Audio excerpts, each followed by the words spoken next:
Assalamualaikum warahmatullahi wabarakatuh. Alhamdulillah sholih dan sholihah semua. Hari ini kita dapat lagi belajar pendidikan agama Islam. Dan hari ini kita sudah memasuki bab ke-7 yang membahas tentang kisah keteladanan para nabi. Dan nabi-nabi yang akan kita bahas pada hari ini adalah Nabi Daud, Nabi Sulaiman, Nabi Ilyas, dan Nabi Ilyasa alaihi salam. Langsung saja kita masuk kepada Nabi Ilyas. Ilyas bin Yasin adalah seorang nabi dari 25 nabi dan rasul yang wajib diimani. Beliau berasal dari kalangan Bani Israel dan keturunan Nabi Harun alaihi salam. Beliau ditugaskan untuk berdakwah pada penduduk Baalbek yang sekarang kita kenal sebagai kota yang berada di Libanon. Mana penduduk di sana menyembah patung yang bernama Baal. Hal ini dijelaskan dalam surah As-Saffat ayat 123-126. Yang artinya sesungguhnya Ilyas benar-benar termasuk para rasul. Ingatlah ketika dia berkata kepada kaumnya, "Mengapa kamu tidak bertakwa? Patutlah kamu menyembah Baal dan kamu tinggalkan Allah sebaik-baik pencipta. Allah lah Tuhanmu dan Tuhan nenek moyangmu yang terdahulu." Nah, selanjutnya adalah keteladanan yang dapat diambil dari Nabi Ilyas alaihi salam adalah tentang kesabarannya. Mengapa? Karena beliau sangat kukuh dan sabar menghadapi kaumnya yang pembangkang terhadap dakwahnya, dan mereka juga keras dengan kekufurannya. Bahkan mereka membuat makar untuk membunuh Nabi Ilyas alaihi salam. Dengan izin Allah, Nabi Ilyas alaihi salam berhasil menyelamatkan diri dengan bersembunyi di sebuah gua di dalam gunung. Karena kekukuhan dan kesabaran Nabi Ilyas alaihissalam dalam berdakwah, hal ini juga diabadikan di dalam surah As-Saffat ayat 129-132, yang mana artinya kami abadikan di kalangan orang-orang yang datang kemudian. Selamat sejahtera bagi Ilyas, demikian kami memberi balasan kepada orang-orang yang berbuat baik. Sesungguhnya dia termasuk hamba-hamba kami yang beriman. Selanjutnya adalah Nabi Ilyasa. Nabi Ilyasa bin Akhtaf adalah seorang nabi dari 25 nabi dan rasul yang wajib diimani. Beliau diutus Allah Subhanahu wa taala setelah Nabi Ilyas wafat dan melanjutkan dakwahnya untuk mengajak ke jalan yang lurus, yaitu menyembah Allah. Nabi Ilyasa disebut di dalam Al-Qur'an surah Al-An'am ayat 86 yang artinya Ismail, Ilyasa, Yunus dan Lut masing-masing kami lebihkan derajatnya atas umat lain pada masanya. Dikatakan pada masa itu penyimpangan dan kemungkaran di tengah masyarakat terjadi semakin marak. Para raja-raja yang berkuasa sangat zalim, tidak menerima dakwah dari Nabi Ilyasa sampai beliau wafat. Sehingga saat Nabi Ilyasa alaihi salam wafat, Allah Subhanahu wa taala menurunkan malapetaka yang terjadi secara terus-menerus kepada Bani Israel sebagai balasan di dunia atas sikap mereka membohongkan para nabi.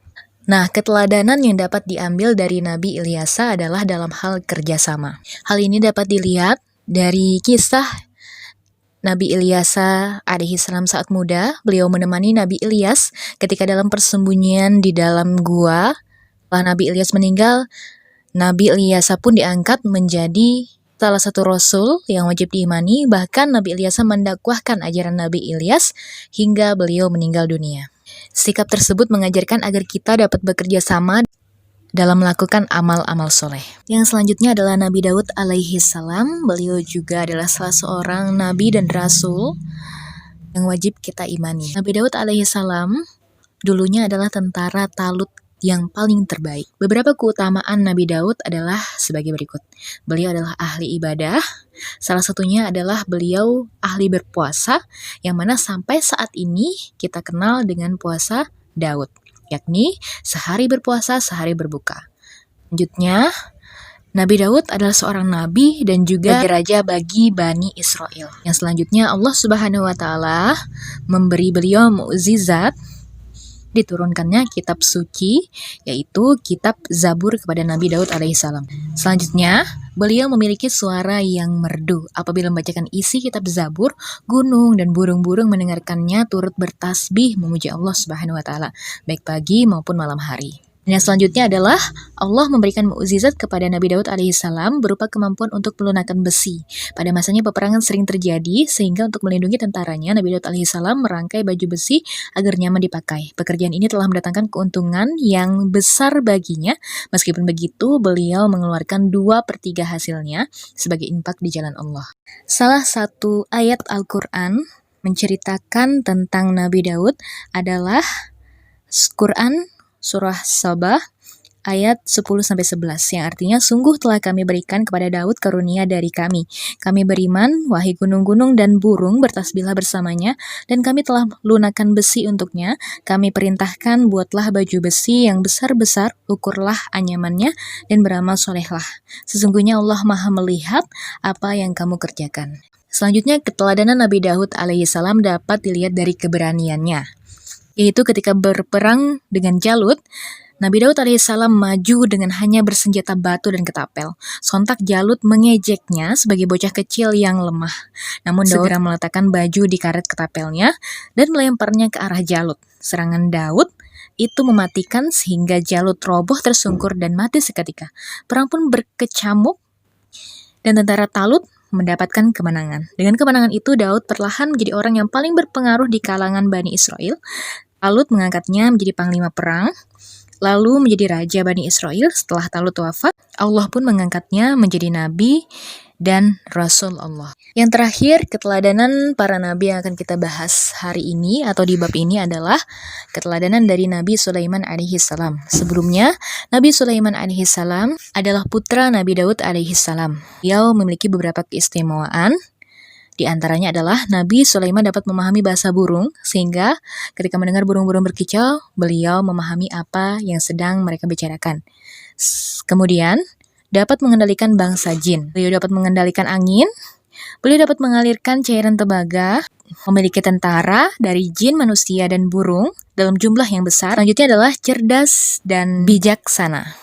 Keteladanan Nabi Sulaiman dapat dilihat dari ketawaduannya. Hal ini dapat dilihat ketika salah seorang pengikut Nabi Sulaiman alaihissalam dapat memindahkan singgasana Ratu Balqis kurang dari kejapan mata. Setelah itu, Nabi Sulaiman langsung bersyukur atas karunia yang diberikan oleh Allah Subhanahu wa Ta'ala. Di sini dapat dilihat, meskipun kekuasaannya itu sangat besar, tentaranya sangat kuat, dan apa yang diinginkannya selalu terkabul, tapi Nabi Sulaiman selalu mengembalikan semua itu kepada Allah Subhanahu wa Ta'ala. Penguasa yang sebenarnya tidak kepada dirinya sendiri. Allah Subhanahu wa Ta'ala berfirman dalam surah An-Naml ayat 40, yang artinya orang yang mempunyai ilmu dan Alkitab berkata, aku akan mendatangkan singgasana itu kepadamu sebelum matamu berkedip. Tak kala Sulaiman melihat singgasana itu berada di hadapannya, dia berkata, ini merupakan karunia Tuhanku. Dia mencobaku, apakah aku bersyukur atau mengingkari nikmatnya? Siapa yang bersyukur, sesungguhnya kesyukuran itu, kebaikannya akan kembali kepada dirinya sendiri.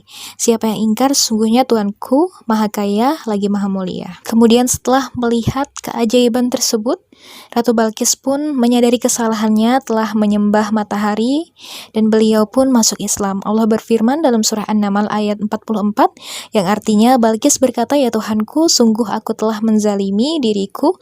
Aku berserah diri bersama Sulaiman kepada Allah, Tuhan seluruh alam.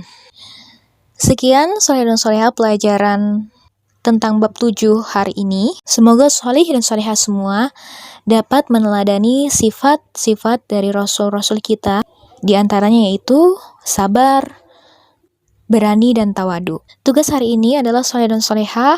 Ustazah harapkan dapat membuat video menceritakan salah satu nabi dari keempat nabi ini. Boleh dipilih Nabi Daud, Nabi Sulaiman, Nabi Ilyas, maupun Nabi Ilyasa.